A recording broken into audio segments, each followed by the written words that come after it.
I'm Sandro. I will be conducting this program Drama and Irony at the War Memorial in Trenton, April 12th.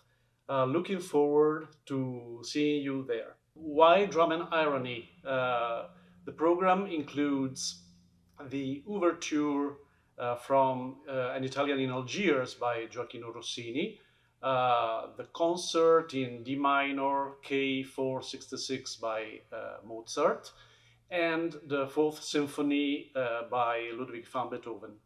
Why drama and irony? The name comes from a feeling I already had experienced every time I conducted the Fourth Symphony by Ludwig van Beethoven.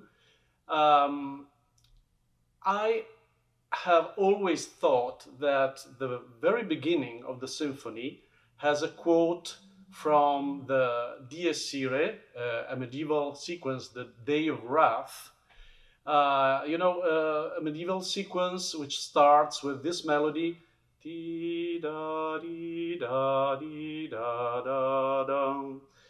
And in the Fourth Symphony by Beethoven, in the very beginning, we have a held very long note played by the woodwinds, and the strings start a theme which is ti ta ta ta ti da da da. So a sort of musical parody of the Dies Irae.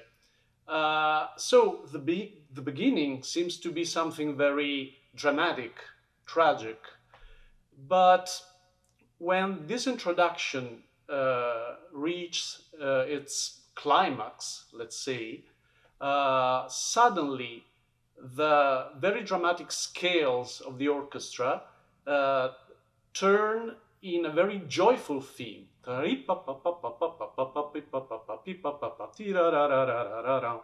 So there's this sudden change from a promise of something very tragic, very dramatic, the Day of Wrath, which suddenly turns in something joyful.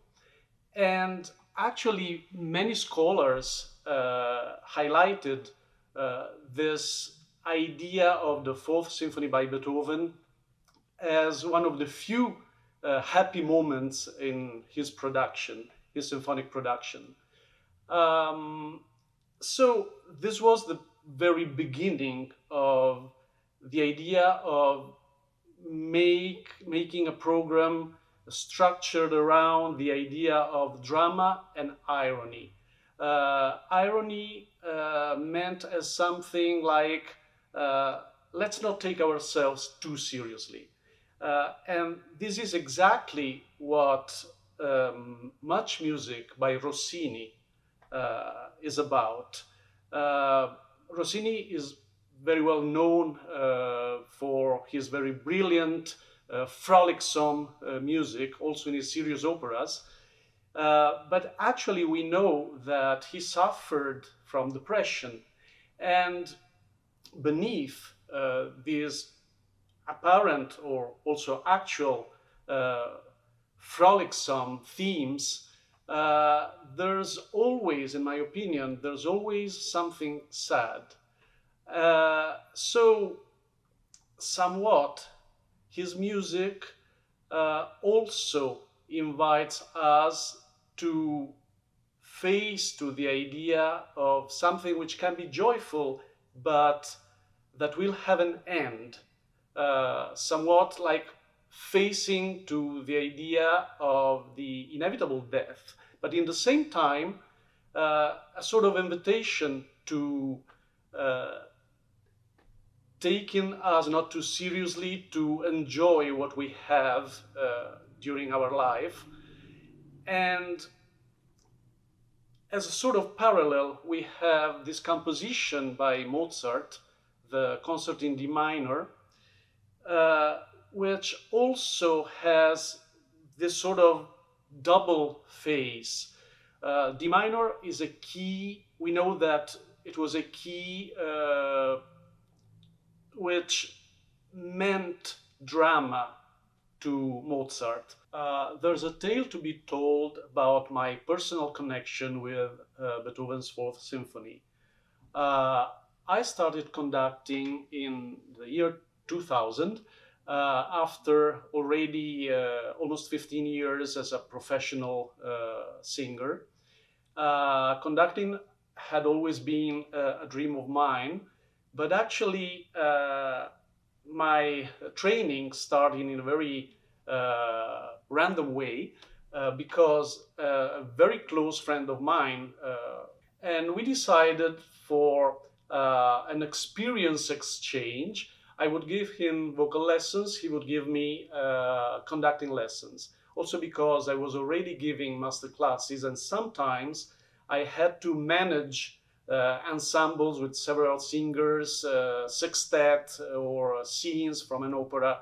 So, having some basics of conducting was very important for me. But then the thing became more important, and after a while, I started to be hired as a conductor in the repertoire I was most known uh, for. That was early music, Baroque and late Baroque music. And so I started to conduct some concerts. I never thought to develop my training so far from that. But actually, I found a master class in Bulgaria, and I had already studied some classical repertoire. So I brought to this master class, which was intended for everyone from beginners to developed conductors, professionals. Uh, I brought three or four pieces, including Beethoven's Fourth. And there I met the one who I consider one of my main conducting master.